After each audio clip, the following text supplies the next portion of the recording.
নবীজি যখন সুমধুর কণ্ঠের কোরআনে কারীমের তেলাওয়াত শুরু করে দিতেন, মক্কার আবাল বৃদ্ধ বনিতা কাফের মুশরিক সকলে মিলে নবীজির সুমধুর কণ্ঠের তেলাওয়াত শোনার জন্য নবীজির ঘরের চতুর্পার্শ্বে জমা হয়ে যাইত। অনেকেই তেলাওয়াত শুনে মুগ্ধ হয়ে কালেমা পড়ে মুসলমান হয়েছে। সুবহানাল্লাহ। এই যখন অবস্থা, আবু জাহেলের চোখে ঘুম নাই। কারণ এইভাবে যদি মানুষেরা দলে দলে ধীরে ধীরে যদি কালেমা পড়তে থাকে, মুসলমান হইতে থাকে, আমার তো নেতাগিরি নাই। নেতাগিরি নাই, একটু জাতা দিয়া মজা কইরা কর না কেন? নেতাগিরি নাই, নেতাগিরি নাই, নেতাগিরি নাই, কথা কর না কেন? নেতাগিরি নাই, নেতাগিরি নাই। এই জন্য সে তার কিছু আছে না কর্মীরা, কর্মীদেরকে ডাক দিছে, আয়ো তোরা এদিকে আয়। কি নেতা? সামনে হজের মৌসুম, সারা পৃথিবী থেকে মানুষেরা মক্কায় আইব, আইসা যদি তিলাওয়াত শুনে তো মুসলমান হওয়া শুরু করব। আমার তো নেতাগিরি শেষ, নেতাগিরি নাই, নেতাগিরি নাই। তোরা মুড়ে মুড়ে দাঁড়াইবি, আর কেউ যদি আইতাছে বলবি আব্দুল্লাহ ছেলে মুহাম্মদ, সে একটা পাগল, তার কাছে যাওয়া যাবে না। আর জোরে কর নাউজুবিল্লাহ, আর জোরে কর নাউজুবিল্লাহ, আর জোরে কর নাউজুবিল্লাহ, নাউজুবিল্লাহ। আল্লাহ রাব্বুল ইজ্জত ওয়াল জালাল কোরআন কারীমের মধ্যে আয়াত নাযিল করে জানায় দিলেন, নুন ওয়াল কলামি ওয়া মা ইয়াসতুরুন মা আনতা বিনি'মাতি রাব্বিকা বিমাজনুন।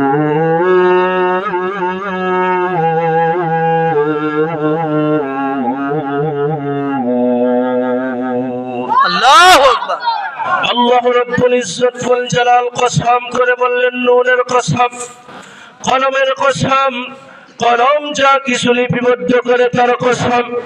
নবী আমার, মক্কার কাফির মুশরিক বেদিনের দল আপনাকে পাগল বলে, আপনাকে জাদুকর বলে, আপনাকে নিয়ে হাসি তামাশা করে ঠাট্টা বিদ্রূপ করে গো নবী, আমি আল্লাহ কসম করে বললাম, মহান আল্লাহর অপার অনুগ্রহে আপনি কিন্তু পাগল নন। সুবহানাল্লাহ। ওয়া ইন্না লাকা লাআজরাল গায়রা মামনুন।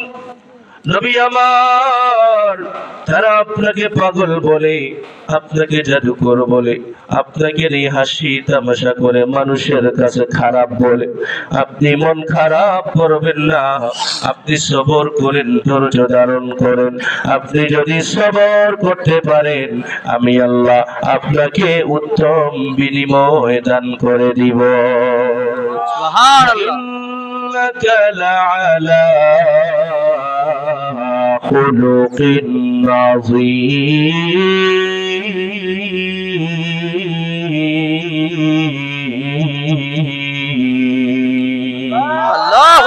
আল্লাহ রাব্বুল ইজ্জত ওয়াল জালাল আমার নবীজির শান বর্ণনা করতে গিয়ে বলেন, নবী আমার, আপনি মন খারাপ করবেন না, আপনি সবর করেন, আপনি ধৈর্য ধারণ করেন, কারণ আমি আল্লাহ কথার পরিবর্তে পাল্টা কথা, আঘাতের পরিবর্তে পাল্টা আঘাত, কথা গালির পরিবর্তে পাল্টা গালি দেওয়ার জন্য আপনাকে এই পৃথিবীর জমিনে পাঠাই নাই, সর্বোত্তম চরিত্রের অধিকারী বানাইয়া আমি আল্লাহ আপনাকে এই পৃথিবীর জমিনে প্রেরণ করেছি।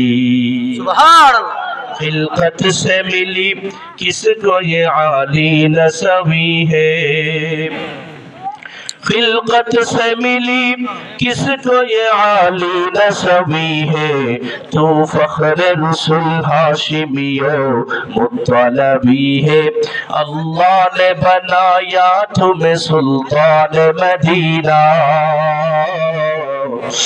अल्लाह ने बनाया तुम्हें सुल्तान मदीना, मुद्दत से मेरा दिल में तमन्नाए मदीना, अशजार भी देते हैं नबूवत की शहादत, अशजार भी देते हैं नबूवत की शहादत, तशकीक कमर में रहे अंगुल की इशारात, दुनिया से हर जुल्म सितम तुमने मिटाया। একবার সকলে মিলে আওয়াজ করে বলুন আল্লাহু আকবার। अल्लाहु अकबर। दुनिया से हर जुल्म सितम तुमने मिटाया, असनाम से काबा को भी पाकीज़ा बनाया, असनाम से काबा को भी पाकीज़ा बनाया। নবীজির কথা যেই ব্যক্তি শুনতো, নবীজির কাছে যেই ব্যক্তি আসতো, নবীজির চলাফেরা ব্যবহার যেই ব্যক্তি দেখতো, কালেমা পড়ে মুসলমান হয়ে যেত। বুখারী শরীফের বর্ণনা, নবী করিম সাল্লাল্লাহু আলাইহি ওয়াসাল্লাম সাহাবায়ে কেরাম রিদওয়ানুল্লাহি আলাইহিম আজমাইনদেরকে সাথে নিয়ে যুদ্ধ শেষে বিজয়ী বেশে মদিনায় ফিরতেছেন। সমস্ত সাহাবায়ে কেরাম ক্লান্ত হয়ে গেছেন। দুপুরের সময় নবীজি নিজে সাহাবায়ে কেরামদেরকে ডাক দিয়ে বললেন, সাহাবায়ে কেরামেরা রে, সবাই তোমরা বিরক্ত, সবাই তোমরা ক্লান্ত হয়ে গেছো, একটু বিশ্রাম নাও। সমস্ত সাহাবায়ে কেরাম তাবু লাগায় বিশ্রাম নেওয়া শুরু করেছেন। নবী আমার নিজের ব্যবহারের তরবারিটা একটা গাছের ডালে ঝুলাইয়া ওই গাছের ছায়ায় নবীজিও বিশ্রাম নেওয়া শুরু করেছেন।